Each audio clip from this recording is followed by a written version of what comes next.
नमस्कार, मैं हूं दिलीप कुमार और आप देख रहे हैं जीएन हाउस। जैसा कि आप सभी दर्शकों को पता है कि पिछले लगभग 4 साल से बिहार में ज़मीन सर्वे का काम चल रहा है। इस सर्वे को लेकर के आम जनता में एक जो है अविश्वास पैदा होते रहा है कि यह सर्वे जो है कितना हद तक सही है और कितना हद तक गलत है। सरकार के द्वारा बार बार इसकी सूचना दी जाती है, उसके बावजूद भी आम जनताओं के द्वारा सर्वे में रुचि नहीं दिख रहा है। आइए हमारे साथ जो है सर्वेक्षण विभाग के पदाधिकारी हैं, मैं उनसे बात करूंगा और आप लोगों को बताने का प्रयास करूंगा कि आखिर यह सर्वेक्षण का मुख्य उद्देश्य क्या है और यह सर्वे कराना ज़रूरी है या नहीं है। बहुत बहुत स्वागत है सर हमारे इस चैनल पे। धन्यवाद। मेरा नाम मनीष कुमार है, सहायक बंदोबस्त पदाधिकारी भड़गामा, फॉरबिसगंज और अररिया सदर अंचल का हूँ। अभी पदस्थापित हूँ। पहले फर्स्ट फेज में बिहार अररिया ज़िला में भड़गामा में काम चल रहा था, जिसमें कि कुल 67 राजस्व ग्राम है, जिसमें 52 मौजे का काम पूर्ण कर लिया गया है, प्रारूप प्रकाशित कर दिया गया है और 15 मौजा में काम चल रहा है, जिसमें ज़्यादा खेसरा है उसका भी खाना पूरी पूर्ण कर लिया गया है और प्रपत्र 6 की एंट्री चल रही है। जहाँ तक बात है कि सेकेंड फेज में फॉरबिसगंज और अररिया सदर भी शुरू किया गया है। फॉरबिसगंज में कुल 104 मौजों में सर्वे का काम चलेगा और अररिया सदर में 81 मौजों में सर्वे का काम चलेगा। आप जिस भी अंचल को देख रहे हैं उस अंचल में कितना लगभग पूरा हो चुका है? प्रथम फेज में जैसे कि भड़गामा और रानीगंज शुरू किया गया था, इसमें भड़गामा अंचल के प्रभारी हम थे और भड़गामा में कुल मिला के 80% काम पूर्ण कर लिया गया है। अब 20% काम बाकी है, बस सुनवाई का काम बाकी है। उसमें से भी कुल 19 मौजे में प्रपत्र 20 जो बंदोबस्त पदाधिकारी के द्वारा प्रकाशित किया जाता है, फाइनल अंतिम प्रकाशन, वो भी पूर्ण कर लिया गया है। जिस भी मौजा में शुरू हुआ था वो हो चुका है।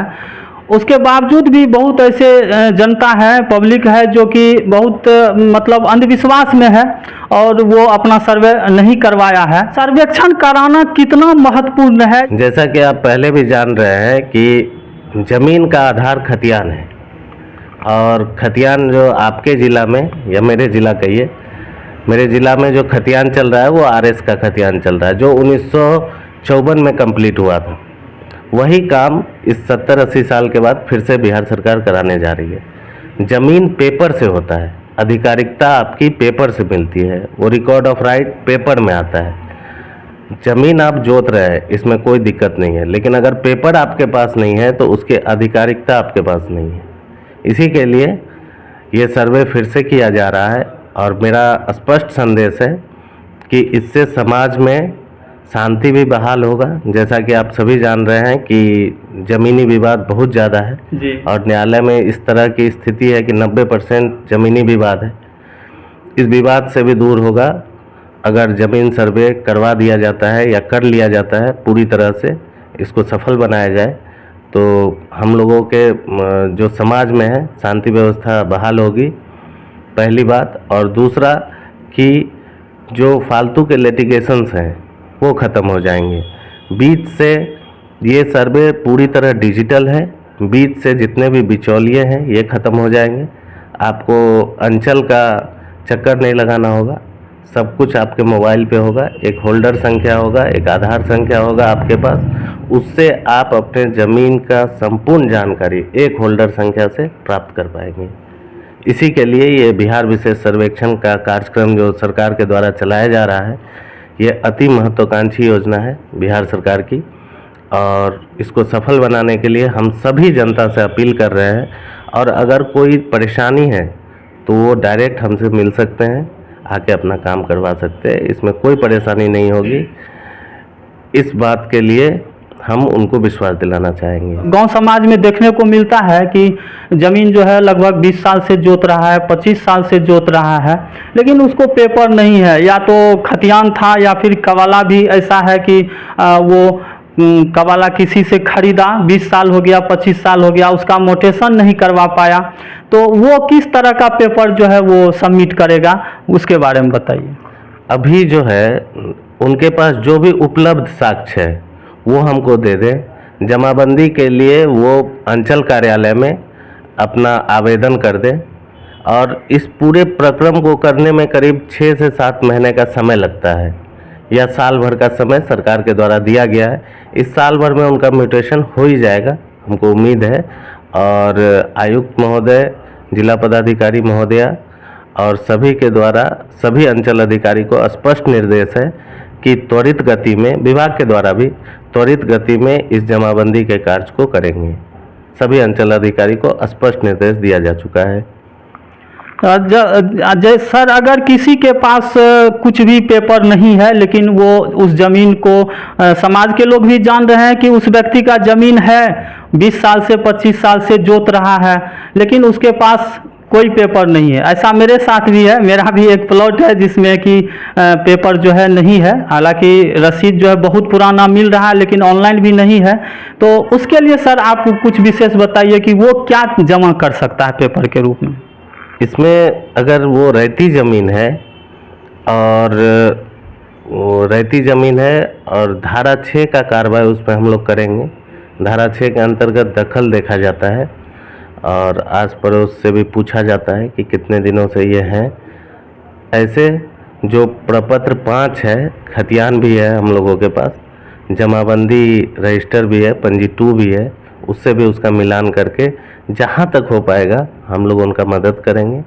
जैसा कि हम लोग जान रहे हैं कि अररिया ज़िला बाढ़ से बहुत ज़्यादा प्रभावित रहा है शुरू से ही। अगजनी हो जाती है, पेपर जल जाता है, बह जाता है, तो इसको भी एक हाथ पे रखा गया है।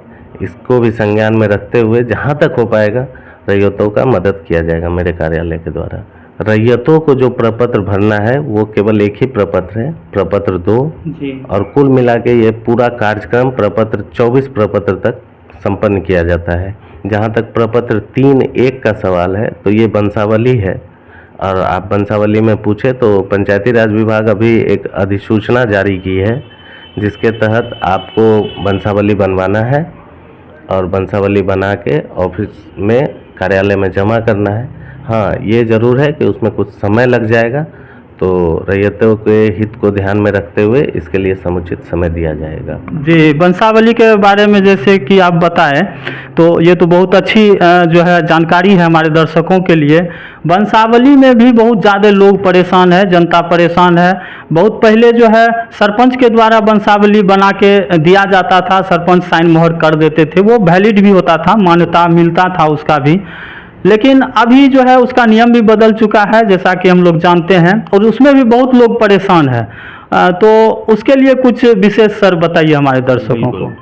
इसमें ऐसा देखा जा रहा था कि वंशावली जो सरपंच साहब लोग बना के दे रहे थे उसमें कुछ कमियां रह जा रही थी, और जैसे जहां तक प्रॉपर्टी ट्रांसफ़र का बात है, तो प्रॉपर्टी तो बहुत वैल्यूबल चीज़ है जी, और एक ही वंशावली में महिलाओं का नाम नहीं आ रहा था, तो इसी सब को देखते हुए पंचायती राज विभाग इसको संशोधित की है कि चौकीदार से भी आपको साइन कराना है उस पर, यानी कि उसमें एक कमेटी टाइप का वो बना दिया गया है जी। उसमें बहुत सारे मेंबर्स हैं, और आप सबसे पहले उसको एक एफिडेविट करते हैं जी कि मेरे परिवार में इतने लोग हैं जी, और उस वंश वृक्ष को बनाते हैं। उसके आधार पे वो एक अब डॉक्यूमेंट बनता जा रहा है जो कि पंचायत सचिव में पंचायत कार्यालय के पास उसका लेटर नंबर और सब कुछ होगा, और वो एक प्रमाणिक दस्तावेज के रूप में सामने आएगा।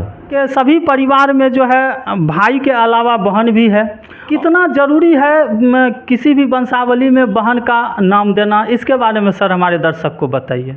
जैसा कि आप सभी जान रहे हैं कि बिहार में नारी सशक्तिकरण का कार्यक्रम पूरे जोर पे है जी, और महिलाएं जो हैं 2004 में सुप्रीम कोर्ट ने यह आदेश जारी कर दिया कि महिलाएं बाय बर्थ आपकी को पार्टनर हैं, यानी कि जन्म से। हाँ, बाय बर्थ वो आपकी को पार्टनर है।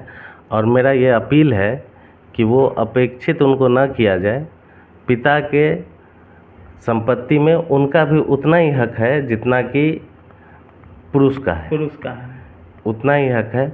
हाँ, जहाँ तक बात है हिंदू समाज में ज़्यादातर देखा जाता है, हमारे समाज में जी कि बहनें या बुआ जी पैतृक संपत्ति में हिस्सा नहीं चाहती हैं, जी, तो उनसे एनओसी ले लिया जाए, लेकिन उनका नाम दर्शाया जाए। यानी कि वंशावली में बहन का नाम दर्शाना अति आवश्यक है। आवश्यक है और अति आवश्यक है। और उनसे अगर आप एनओसी वो दे देती हैं, जनरली जो है बहन हो या बुआ हो ये सब दे ही देती है दे जी, देती हैं, और इससे उनको भी ऐसा लगता है कि उनका एक घर से संबंध जुड़ा हुआ है। जी जी, कि अगर कोई भी तरह का संपत्ति का जो है बंटवारा का बात आया तो हमसे पूछा गया है इसमें। और ये देखिए कि बिहार सरकार समाज को कितना अच्छा बनाने का प्रयास कर रही है। उनको भी ऐसा लगता है कि जो मेरा घर है जी इससे मेरा जुड़ाव है जी, आज भी। जी प्रॉपर्टी बहुत बड़ी चीज़ नहीं है जी, लेकिन एक आदमीयता में अपने वंश में अपने दादा के नाम के नीचे उनका भी नाम आता है, जी। तो ये अच्छी बात है जी और ये एक अच्छा पहल है। जी इसमें सभी को सहयोग करना जी चाहिए और बहन का नाम, बुआ का नाम अवश्य देना चाहिए। जी, भले उनसे एनओसी लेना पड़े। हाँ, आप उनसे एनओसी ले लो। जी आप उनसे एनओसी अगर ले लेते हैं तो उस हिसाब से वो जनरली जो हम देख रहे हैं, हम काम कर रहे हैं 4 जी, साल से, जी, जी। बहन दे देती हैं एनओसी, जी, जी। प्रेम से दे देती हैं, कोई जी, दिक्कत नहीं है। जी अब 1-2% पे तो क्या किया जा जी, सकता है, जी, नहीं किया जा सकता। हाँ, 98% तक बहन एनओसी दे देती हैं और खुशी से दे देती दे भी देना चाहिए। अब जो है हमारे दर्शकों के द्वारा एक शिकायत है, वो भी मैं आपसे साझा करना चाहूँगा। शिकायत ये है कि सर, जो सर्वे विभाग से जो अमीन लोग जाते हैं नापी में या पेपर कलेक्शन में, उनके द्वारा कई मौजा में ऐसा सुनने में आया है कि जो ज़मीन 2000 लगभग ईस्वी में ख़रीदा गया था, मोटेशन नहीं किया गया है, तो अमीन के द्वारा ऐसा कहा जाता है कि आप पेपर दीजिए, हम उसका मोटेशन भी करवा देंगे। यानी कि इसके विषय में सर आप बताइए कुछ। देखिए, जहाँ तक म्यूटेशन का बात है, जमाबंदी की बात है, तो म्यूटेशन मेरे विभाग के द्वारा नहीं किया जाता है। ये स्पष्ट निर्देश है। अगर कोई अमीन इस तरह का कह रहा है तो वो बिल्कुल गलत बातें कर रहा है जी, और आप इसमें ना पड़ें। वो जमाबंदी हम लोग नहीं करते हैं, जी। ये अंचल का कार्य है जी और अंचल ही जमाबंदी करती है। जी, हाँ, जहाँ तक पेपर का सवाल है, जी। आप अप्लाई कर दें जी म्यूटेशन के लिए। जी, वहाँ से म्यूटेशन होने में अगर समय भी लग रहा है तो हम इंतज़ार कर लेंगे। जी हम इंतज़ार, लेकिन आप ज़रूर उसको अंचल में ही अप्लाई करें। जी, यहाँ मेरे अमीन के द्वारा या मेरे कार्यालय के द्वारा कोई भी म्यूटेशन नहीं किया जाता है। अंत में सर एक क्वेश्चन और है मेरा और हमारे दर्शकों के लिए। आप बता दीजिए कि लगभग 4 साल तो हो ही चुका है सर्वे को शुरू हुए, और लगभग सरकार के तरफ से कितना समय मिल सकता है? जुलाई 2025 तक इस कार्य को हम लोग पूर्ण कर लेंगे। जी, बहुत बहुत धन्यवाद सर। यानी कि जुलाई 2025 तक जो है इस कार्य को जो है पूरा करने का लक्ष्य रखा गया है। क्या सर कुछ आगे बढ़ भी सकता है या फिर निर्धारित है? ऐसा है कि इस बात को तो हम अभी क्या बताएं। अब विभाग के द्वारा जो लक्ष्य दिया गया है, हम लोगों का पूरा प्रयास है कि 2025 तक इस काम को हम लोग पूर्ण कर ले। सरकार जो है कागजात को जो है दुरुस्त रखने के लिए इस 70 साल में बहुत ऐसे लोग हैं जिनके पास कागज नहीं है, गल गया, पच गया, बहुत सारे अंचल कार्यालय में भी जो है फट गया। तो इसीलिए इसको डिजिटल रूप में लाने के लिए जो है सर्वे का काम चल रहा है, और आप लोगों को जरूर ही नहीं, निश्चित रूप में सर्वे करा लेना चाहिए। और आपके पास अभी भी लगभग 1 साल का समय है, तो जरूर आप अपना सर्वे कराइए, किसी के बहकावे में नहीं आइए। बहुत बहुत धन्यवाद। आप देख रहे हैं जीएन हाउस, और अगर आप हमारे चैनल पे नए हैं तो चैनल को सब्सक्राइब जरूर कर दीजिएगा, ताकि आपके लिए हम और भी न्यूज ला सके। बहुत बहुत धन्यवाद।